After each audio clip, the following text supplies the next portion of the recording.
어느 나라에 좀처럼 뜻을 모으지 않는 그러한 신하를 거느린 왕이 있었습니다.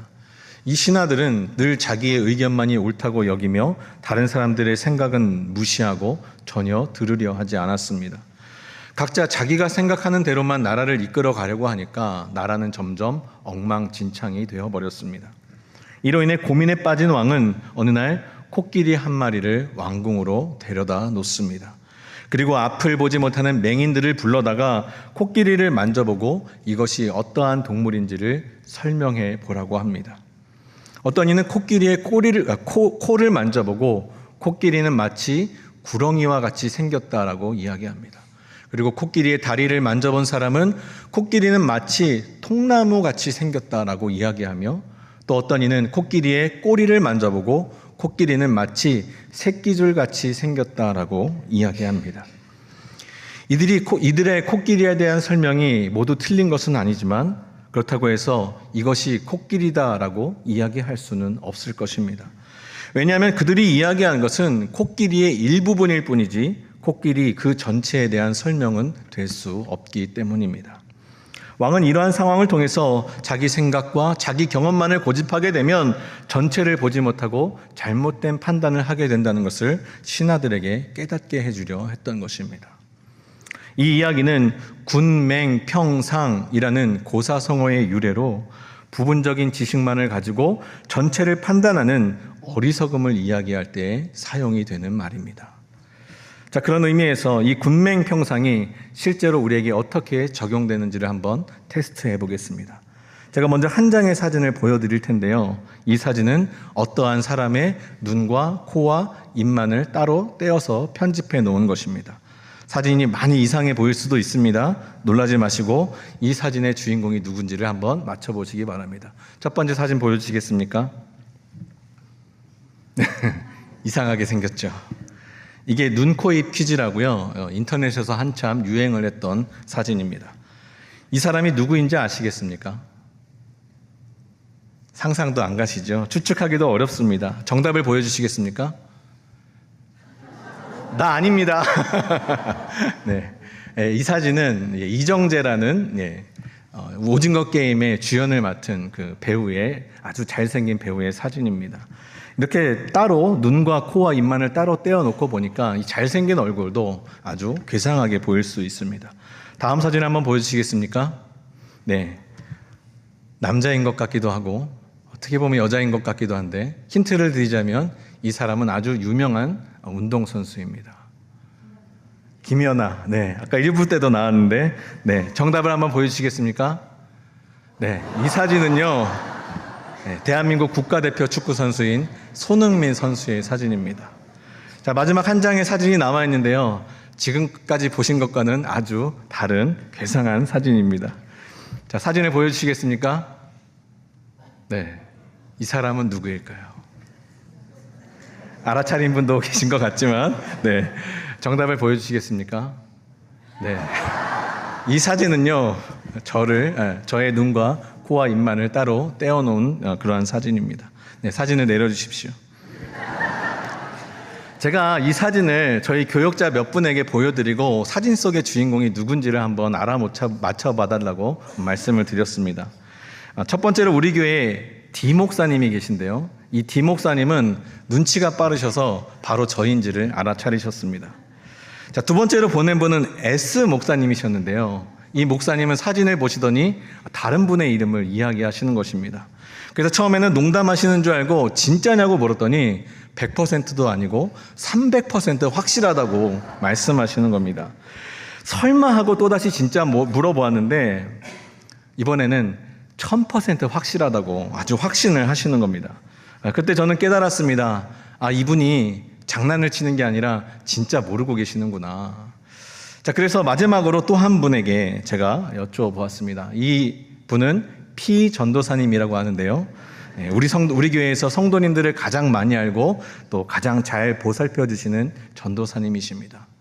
설마 이분은 나를 알아보겠지라고 생각하며 사진을 보냈는데 다음과 같은 답변이 왔습니다. 한번 보여주시겠습니까? 전도사님께 사진을 보냈는데 이렇게 말씀하셨습니다. 목사님, 이게 한 분이신 건가요? 어디서 확실히 본 눈인데 가물가물하네요라고 답변을 주셨습니다. 제가 전도사님께 이 사진을 보내드리고 정답을 공개하지 않았고요. 오늘 예배 시간에 보시라고 말씀을 드렸는데 지금 보니까 놀라셨는지 얼굴을 손으로 가리고 계십니다. 네, 이처럼 사진 내려주세요. 네, 이처럼 우리 교육자들이 한 사무실에서 같이 밥도 먹고 커피도 마시고 이야기를 나누면서 서로의 모습에 대해서 잘 알고 있는 것 같기는 하지만 또 한편으로는 잘 몰라볼 수도 있는 것입니다. 그렇다면 저의 가족들은 어떠했을까요? 제가 제 아내와 또 아들들에게 사진을 보냈더니 바로 아빠라고 답을 주면서 저를 알아차렸습니다. 어떻게 저희 가족들은 이 괴상한 사진을 보고 바로 저인 것을 알아차릴 수 있었던 것일까요? 그 이유는 너무나도 명확합니다. 제 아내와 아이들은 그냥 저를 단순히 알고 있었다는 것이 아니라 가족으로서 함께 살아온 친밀한 관계 가운데에서 삶의 경험을 통해 저를 잘 알고 있었던 것입니다. 사진을 아무리 이상하게 편집해 놓는다 하더라도 가족들의 눈에는 아빠의 모습이 드러나게 되는 것입니다. 오늘 본문 말씀 가운데에도 이 군맹평상이라는 말이 떠올리게 되는 그러한 내용의 말씀이 기록되어 있습니다. 오늘 본문 말씀에 예수님께서는 제자들에게 이와 비슷한 두 가지의 질문을 던지십니다.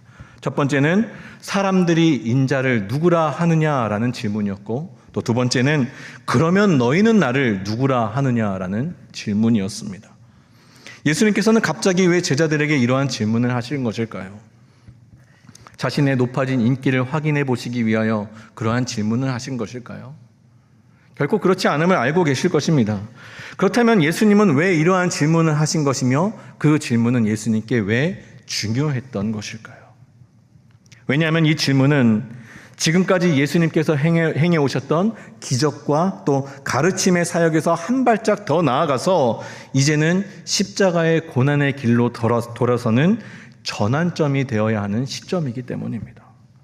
그래서 예수님은 이 제자들이 당신을 어떻게 생각하는지를 알고 싶어 하셨던 것입니다. 그렇다면 먼저 다른 사람들은 예수님을 무엇이라고 생각했을까요? 우리 화면을 함께 보실까요? 읽어보실까요? 시작. 사람들은 예수님을 지식적으로만 알고 있었습니다. 사람들은 예수님을 머리로만 알고 있었습니다. 예수님께서 가이사랴 빌립보 지방에 이르렀을 때에 사람들이 나를 누구라 하느냐라는 질문을 던지십니다. 그러자 제자들이 무엇이라 답을 합니까? 14절 말씀을 함께 읽어볼까요? 시작. 이르되 더러는 침례 요한, 더러는 엘리야, 어떤 이는 예레미야나 선지자 중에 하나라 하나이다. 예수님에 대한 사람들의 평가는 참으로 다양했습니다. 그리고 인간적인 면에서만 본다면 예수님께서 이처럼 존경과 존중을 받는 인물들과 동일 선상에 있다는 것만으로도 그것은 영광스러운 일입니다. 왜냐하면 예수님은 대제사장이나 서기관, 바리새인과 같은 종교 지도자가 아니라 평범하기 그지없는 목수의 아들이시기 때문입니다. 많이 배우신 것도 아니고 금수저를 물고 태어나신 것도 아닌데 침례 요한이나 엘리야나 선지자 중에 하나로 생각해 준다면 그것은 예수님께서 3년간의 사역을 성공적으로 이끄셨다는 것입니다. 이것이 얼마나 자랑스럽고 또 영광스러운 일이겠습니까? 그렇다면 어떤 이들은 왜 예수님을 침례 요한이라고 생각했던 것일까요? 침례 요한은 회개의 메시지를 강하게 선포했던 선지자였습니다. 광야에서 메뚜기와 석청을 먹으며 금욕적인 생활을 했고 죄에서 돌이켜 회개하지 않는 자들에게는 이 독사의 자식들아 라고 꾸짖으며 하나님의 심판과 회개를 담대하게 외쳤던 선지자였습니다. 예수님도 마찬가지로 바리새인과 서기관들에게 너희는 회칠한 무덤이요 외식하는 자들이라 책망하며 꾸짖으셨습니다. 또 성전에서 장사하는 자들의 상을 뒤엎어 버리시면서 성전을 정화하시고 하나님의 거룩하심을 드러내신 분이었습니다. 뿐만 아니라 침례 요한을 죽였던 이 헤롯 왕이 예수님을 보고 침례 요한이 다시 살아 돌아왔다라고 말을 할 정도였습니다. 그렇기 때문에 사람들은 이러한 예수님의 모습에서 침례 요한을 떠올렸던 것입니다. 또 어떤 이들은 예수님을 엘리야라고 생각했습니다. 이 엘리야는 구약 성경 가운데의 대표적인 능력의 선지자입니다. 갈멜산에서 바알의 선지자들과 대결하여 하나님이 참 하나님이심을 밝혀주었고, 또 과부의 아들을 살리고 비를 멈추게 하고 다시 내리게 하는 것과 같은 그러한 기적을 베풀고 우상 숭배와 죄악과 싸우다가 육신의 죽음을 당하지 않고 승천하는 그러한 영광을 누린 선지자였습니다. 예수님은 어떠한 분이셨습니까? 예수님 역시도 무리를 걸으셨고 5,000명을 먹이셨습니다. 병든 자를 고치시고 죽은 자를 살리는 것과 같은 수많은 기적의 역사를 일으키신 분이셨습니다. 또한 구약시대의 말라기 선지자가 여호와의 크고 두려운 날이 이르기 전에 내가 선지자 엘리야를 너희에게 보내겠다라는 예언의 말씀을 했기 때문에 사람들은 예수님을 엘리야 선지자가 다시 나타난 것이라 생각했던 것입니다. 그렇다면 예레미야 선지자는 또 누구입니까? 예레미야 선지자는 눈물의 선지자였습니다. 이스라엘 백성들의 죄악과 또 예루살렘의 멸망을 바라보면서 탄식하고 애통하며 눈물을 흘리고 이스라엘 백성을 향한 하나님의 사랑을 끝까지 전했던 선지자였습니다. 마찬가지로 예수님께서도 예루살렘의 멸망을 예견하시고 또 백성들이 회개치 않고 멸망하게 될 것을 슬퍼하시며 눈물을 흘리셨습니다. 병든 자들을 보시며 안타까워하시고 고통자들을 받는 자들을 불쌍히 여기시며 치유와 회복의 역사를 베풀어 주신 분이셨습니다. 사람들은 이러한 예수님의 모습에서 예레미야 선지자를 떠올리게 된 것입니다. 또 어떤 이는 예수님께서 전하시는 그 말씀의 넓이와 깊이가 세상의 것과는 전혀 비교할 수 없을 정도였기 때문에 예수님을 선지자 중에 하나로 보기도 했습니다. 이처럼 예수님에 대한 사람들의 평가가 칭찬 일색이기는 하지만 그것은 예수님을 알기는 알지만 예수님의 본질이 무엇인지를 정확하게 알지는 못하는 대답이었습니다. 마치 군맹평상의 이야기에서 코끼리의 한 부분만을 만져보고 전체를 다 아는 것과 같이 말하는 것처럼 누구는 예수님의 권세를 보았고 누구는 예수님의 눈물을 보았고 누구는 예수님의 능력을 보았지만 예수님 그 전체를 보지 못하고 예수님을 제한된 존재로 축소시켜버린 것입니다. 이것이 바로 지식으로만 아는, 머리로만 아는 신앙의 한계입니다. 오늘날에도 많은 사람들이 예수님이 누구이신지는 알고 있습니다. 어떤 이들은 예수님을 위대한 스승이었다라고 평가하고 또 어떤 이들은 예수님을 탁월한 종교 지도자였다라고 평가합니다. 심지어 어떤 사람은 예수님을 4대 성인 중에 한 사람으로 생각하며 예수님을 칭찬하고 자랑스러워하기도 합니다. 그러나 사랑하는 성도 여러분, 이것이 우리가 알고 있는 예수님의 진짜 모습일까요? 예수님을 그저 훌륭한 인품을 가지신 분, 탁월한 가르침을 전하시는 분, 기적을 베푸시는 분, 사랑을 베풀어 주시는 분이라고만 생각한다면 그 예수님이 지금의 우리에게 무슨 유익이 있고 그 예수님이 지금의 우리와 무슨 상관이 있는 것이겠습니까? 혹시 내가 예수님을 안다고 하는 것이 이러한 지적인 알문 아닌지 예수님에 대한 생각을 다시금 한번 돌아보아야 합니다. 내가 예수님을 지식적으로 나의 머리로만 알고 있다면 나에게도 있어서도 예수님은 침례 요한이요, 엘리야요, 다른 선지자밖에는 될 수가 없는 것입니다. 그렇다면 우리가 진정으로 알고 깨달아야 할 예수님은 누구이실까요? 어떻게 해야 우리는 예수님을 참으로 알아갈 수 있는 것일까요? 이어지는 예수님의 질문과 베드로의 대답에서 우리는 예수님이 누구이신지를 참으로 깨달을 수 있습니다. 베드로는 예수님의 질문에 무엇이라고 대답했을까요? 우리 화면에 나오는 자막을 함께 읽겠습니다. 시작. 베드로는 예수님을 인격적으로 알고 고백했습니다. 사람들이 자신에 대해서 어떻게 알고 있는지를 아신 예수님께서는 이어서 제자들에게 다음과 같은 질문을 던지십니다. 그렇다면 너희는 나를 누구라 하느냐?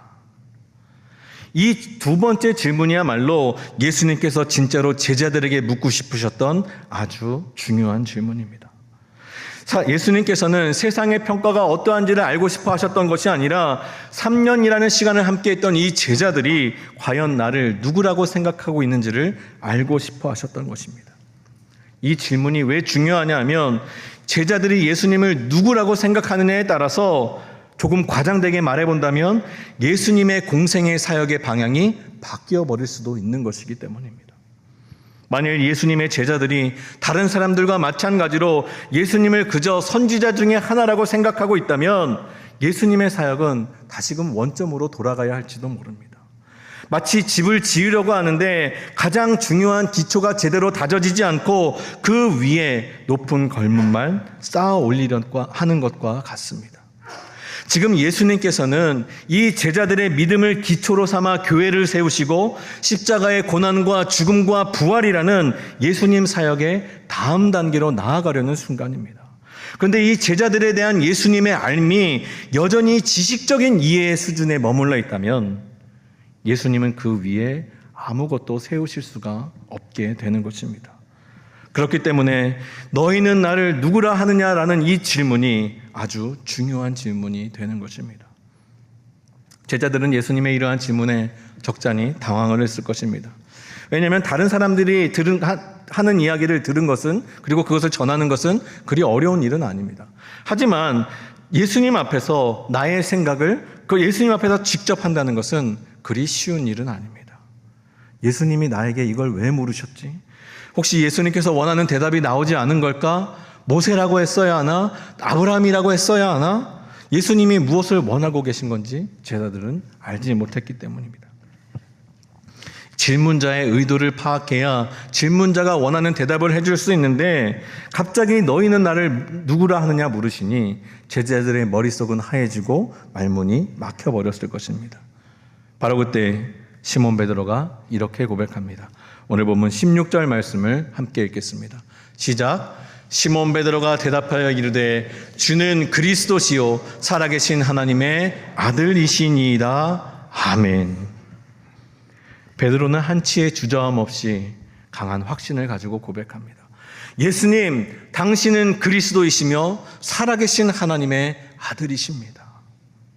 여러분, 이 베드로의 고백이 너무 아름답지 않습니까? 그런데 우리에게는 이 고백이요, 어쩌면 너무나도 익숙하고 너무나도 뻔한 대답이 될 수 있습니다. 제가 신학교에 들어갈 때 입학할 때 면접을 보아야 했었는데요. 제 성이 한시이다 보니까 가나다 순으로 거의 마지막 순번에 면접을 보았습니다.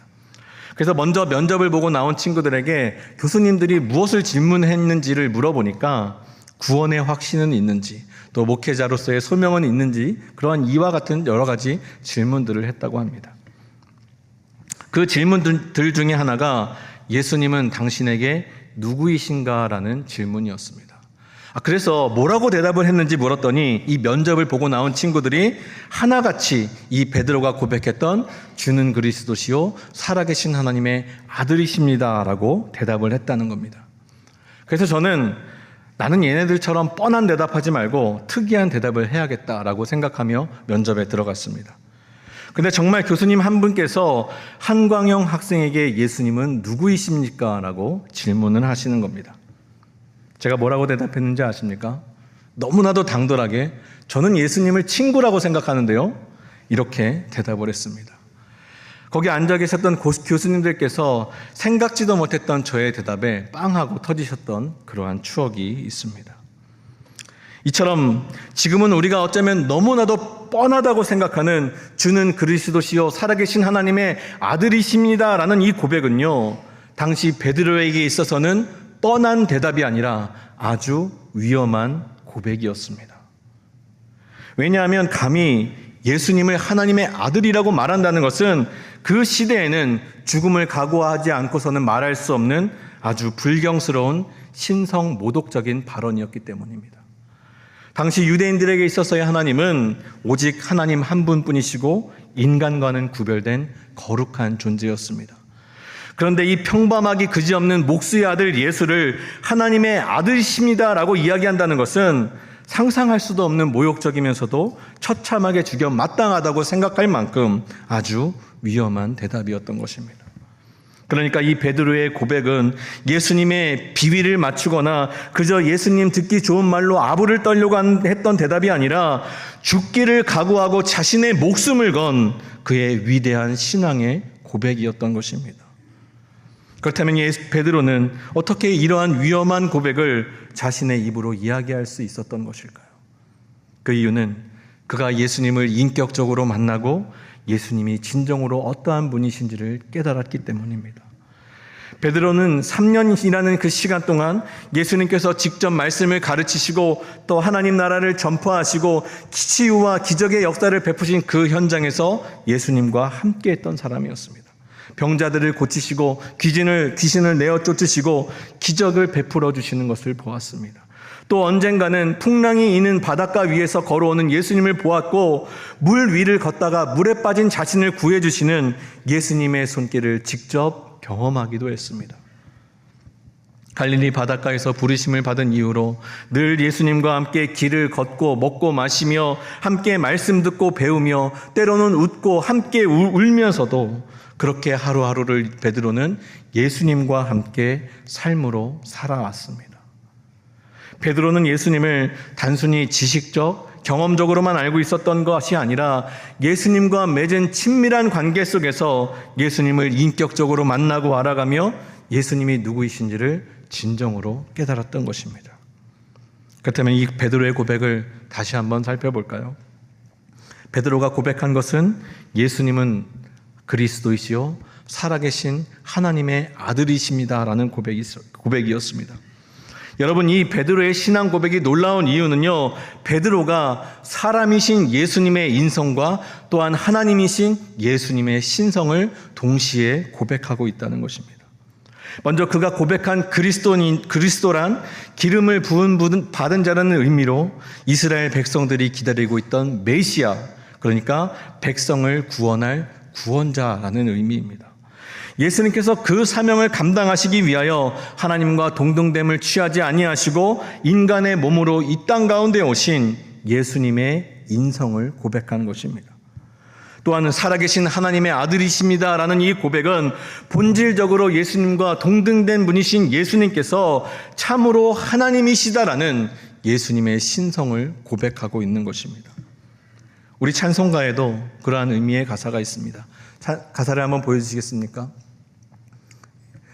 이 세상에 주께서 탄생할 때에 참 신과 참 사람이 되시려고 저 동정녀 몸에서 나시었으니 엎드려 절하세 엎드려 절하세 엎드려 절하세 구주 나셨네. 예수님께서 참 사람이 되어주셨기 때문에 우리의 아픔과 연약함을 온전히 이해해 주시고 공감해 주실 수 있는 것이며, 예수님께서 참 하나님이 되어주셨기 때문에 죄와 사망의 권세로부터 우리를 구원해 주실 수 있는 것입니다. 베드로의 이러한 신앙 고백을 들으신 예수님께서는 오늘 본문 17절에 이렇게 말씀하십니다. 우리 17절 말씀을 함께 읽겠습니다. 시작. 예수께서 대답하여 이르시되 바요나 시몬아 내가 복이 있도다. 이를 내게 알게 한 이는 혈육이 아니요 하늘에 계신 내 아버지시니라. 아멘. 여러분, 이 말씀이 굉장히 중요합니다. 베드로가 이처럼 위대한 신앙을 고백할 수 있었던 이유는 그가 지식이 많고 그가 뛰어난 통찰력을 가지고 있었고 또 예수님과 늘 함께 붙어 다녔기 때문만도 아닙니다.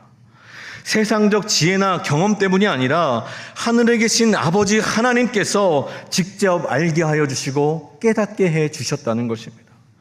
이것이 바로 베드로가 받은 은혜요, 그에게 베풀어 주신 하나님의 축복인 것입니다. 이 자리에 있는 우리도 마찬가지입니다. 내가 예수님을 나의 구주요 나의 하나님이시라고 믿는다면 그것이 하나님의 축복이며 하나님께서 부어주시는 은혜인 것입니다. 아직 이 자리에 예수님을 나의 구주요 나의 하나님이심이라 고백하지 못한 분이 계시다면 이 시간 예수님을 인격적으로 믿고 아는 그러한 믿음을 사모하며 나아가시기를 소원합니다. 간절히 사모하는 모든 자들에게 하늘에 계신 하나님 아버지께서 알게 하여 주시고 깨닫게 해 주실 것입니다. 그러나 이 신앙 고백은 반드시 나의 입술을 통해서 해야 됩니다. 나의 배우자가, 나의 가족이, 다른 누군가가 해줄 수 있는 것이 아닙니다. 내가 예수님을 인격적으로 만나고 내 입술로 고백해야 하는 것입니다. 마음으로 믿어 의에 이르고 입으로 시인하는 모든 자들에게 하늘에 계신 우리 하나님 아버지께서 모든 믿는 자들에게 구원의 역사와 축복을 허락해 주실 것입니다. 바라고 원하옵기는 저와 모든 성도님들의 삶이 예수님을 인격적으로 만나며 주는 그리스도시요 살아계신 하나님의 아들이심을 고백함으로 주님 주시는 하나님께서 베풀어 주시는 그 구원의 은혜와 그 축복을 경험하는 삶을 살아가시는 저와 모든 성도님들의 삶이 되시기를 간절히 바라고 축복합니다. 자, 마지막 세 번째로 예수님께서는 베드로의 신앙 고백 위에 교회를 세우셨습니다. 우리 화면에 나오는 자막을 함께 읽어볼까요? 시작. 예수님은 베드로의 신앙 고백 위에 교회를 세우셨습니다. 베드로의 이러한 위대한 신앙 고백, 목숨을 건 신앙 고백을 들으신 예수님께서는 본문 18절에 다음과 같은 말씀을 선포하십니다. 우리 18절 말씀을 함께 읽어볼까요? 시작.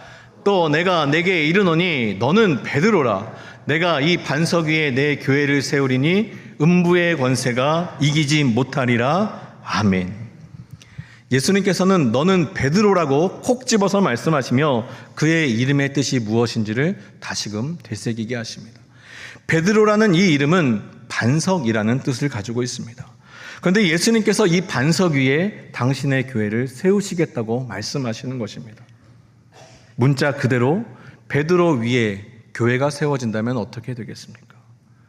커다란 교회가 세워져 있는데 그 밑에 베드로가 있다면 뭔가 좀 그림이 좀 이상할 것 같지 않습니까? 그렇다면 예수님께서 하신 그 말씀의 의미는 무엇일까요?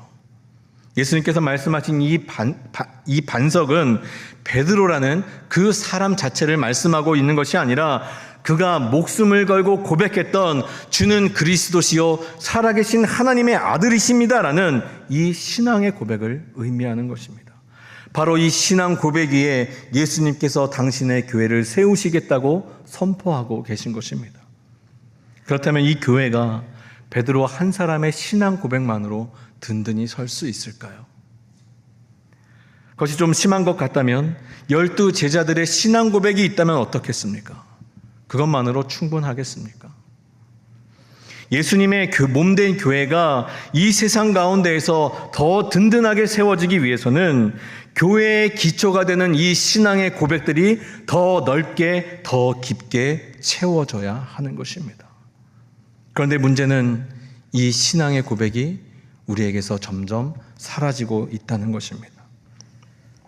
남침내교단과 연계되어 있는 라이프웨이 연구소에서 사람들이 교회를 떠나는 10가지 이유라는 그러한 칼럼을 쓴 적이 있습니다. 그 내용을 보면 교회에서 신앙 고백이 사라져가고 있는 이유가 무엇인지를 살펴볼 수 있습니다. 우리 화면을 띄워주시겠습니까? 사람들이 교회를 떠나는 10가지 이유. 교회를 다니던 습관에서 벗어났다. 고등학교 졸업 후 교회를 떠났다. 제도적인 교회에 다니기 싫다고 마음먹었다. 교회에서 상처를 받았다. 나한테 맞는 교회를 찾지 못했을 뿐이다. 교회가 나의 필요를 채워주지 못했다. 교회랑 연결됐다고 느낀 적이 한 번도 없었다. 교회에 기부하지 않았다. 이것은요, 교회를 떠난 사람을 대상으로 조사를 해봤는데 이 교회를 떠난 대부분의 사람들은 교회에 헌금이나 기부금을 하지 않은 분들이 많으셨다고 합니다.